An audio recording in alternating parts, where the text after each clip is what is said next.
Magandang araw sa inyong lahat.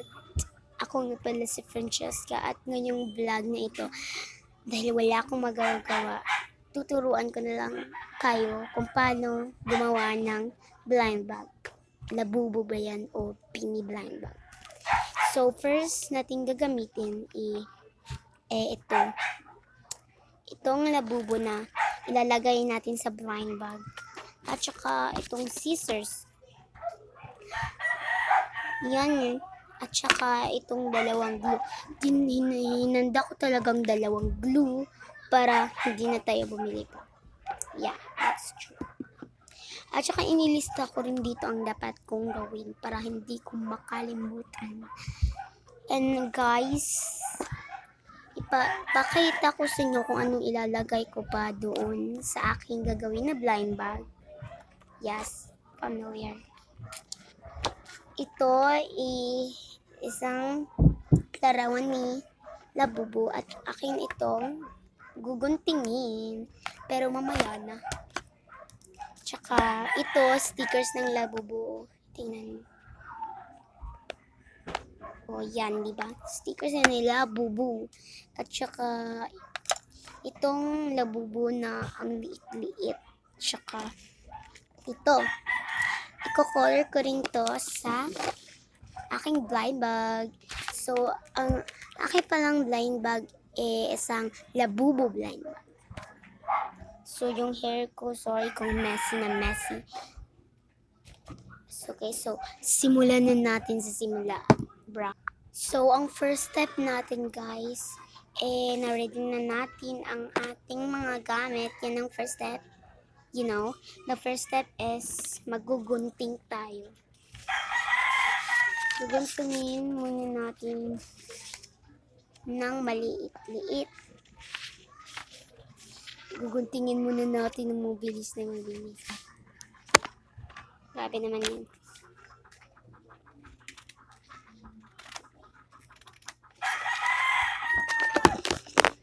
So, ito guys, nakagunting na tayo. Ang second step naman natin, atin itong gaganituhin. Dapat pantay na pantay, guys. Tingnan nyo, pantay. Dapat pantay. Tignan muna natin kung hindi ba pantay. Hindi talaga. Tama na tama ako. At so, tapos naman natin itong piniko. Second step naman natin, lalagyan natin ito ng glue at design kasi ito yung lalagyan natin ng blind bag. Okay, so, natapos ko na itong i-open. Ganyan yan. Tapos, lalagyan natin to dito. Ay, hindi ko pa pala tapos. Oh my God! Nahulog. So, ito. Dito lang natin siya lalagyan. Una natin lalagyan.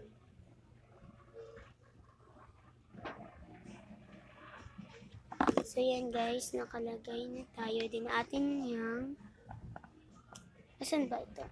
So, nakakita ako ng ganito. At ito ang gagamitin ko kasi yung kamay ko ayaw ko. Yes. So, isa-shake natin yung gamit ito.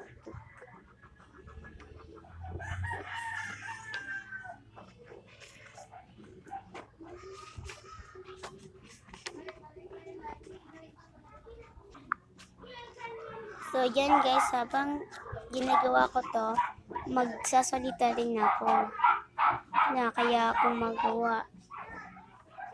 Yan, ito. Tingnan niyo. Pagkatapos nito, teka lang, malapit na. Ito. Pagkatapos, ididikit na natin siya. Ididikit natin siya ng ganito.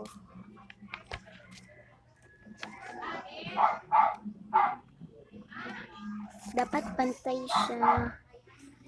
Oh my God. Ito, pantay siya. Tignan mo. Ito naman sa kabila. Ito. So, yan. So, natapos na natin.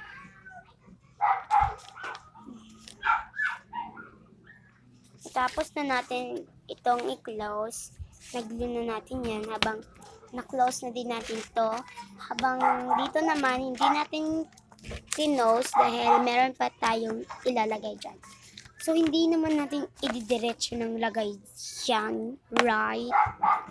So, iti-check ko muna yung first step at second step. So, ito yung first step na gawa na natin. So, i-check natin yan. Ako na yung yan. Boom. So, tignan nyo. Na-check. Ay, hindi pala. Yan, na-check ko na. Kung makikita nyo, may ano dyan. Ganyan.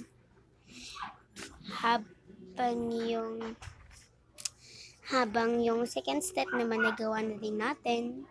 So, check na din natin yan. Ito, check na natin. So, let's go na and go to the third.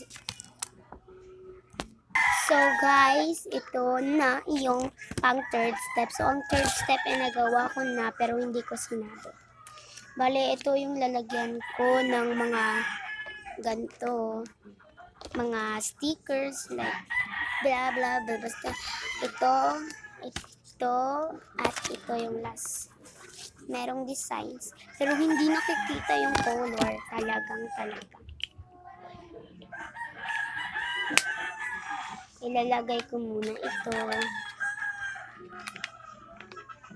Tapos ko na itong nagamit. Oh my God! So, for our fourth step, ilalagay na natin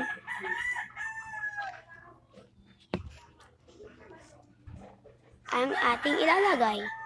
Alangan namang anong sabihin natin. Ayan.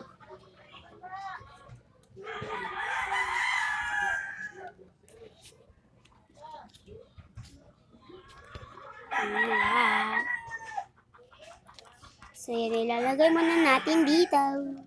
Yes. First, siguro natin ilalagay dito dahil maliit lang ito. Stickers.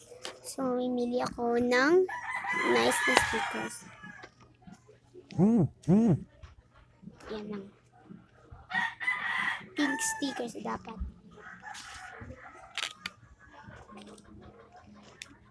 Ten stickers siguro ang ilalagay ko.